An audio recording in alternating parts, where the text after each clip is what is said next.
নমস্কার, আমি অগ্নিবেশ।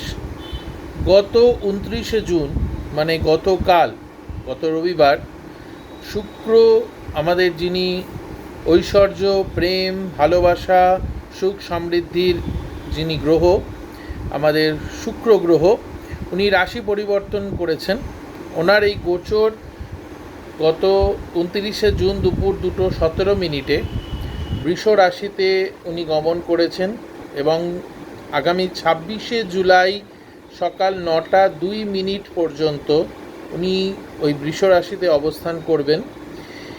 এই গোচরটি অক্লান্ত পরিশ্রম এবং দৃঢ় সংকল্পের সময় হিসেবে গণ্য করা হবে এবং এই শুক্রের গোচরের কারণে কিছু রাশির জাতক জাতিকাদের বিশেষ সতর্কতা অবলম্বন করা উচিত।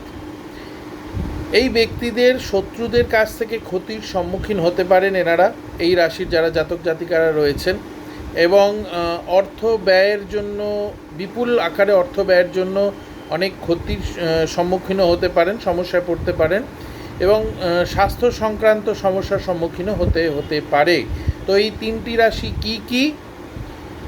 1 মেষ, 2 মিথুন আর ধনু। আপনারা সতর্কতা অবলম্বন করুন এবং এই শুক্র গ্রহের খারাপ প্রভাব থেকে বাঁচার জন্য একটি চিচিংফাক মন্ত্র আপনাদের জন্য বলছি। সেটি হচ্ছে আপনাদের হাতের এই যে অংশটা এই মাউন্টটাতে আপনারা একটু সুগন্ধি লাগাবেন, ঠিক আছে? যে কোনো ধরনের সুগন্ধি, সেটা আপনাদের ডিও হতে পারে, এমনি পারফিউম হতে পারে, বা যে কোনো আতর হতে পারে, যে কোনো ধরনের সুগন্ধি লাগাবেন। এবং এই হাতের আপনারা যারা মেয়েরা তারা লাগাবেন বাঁ হাতে, ছেলেরা ডান হাতে, ঠিক আছে?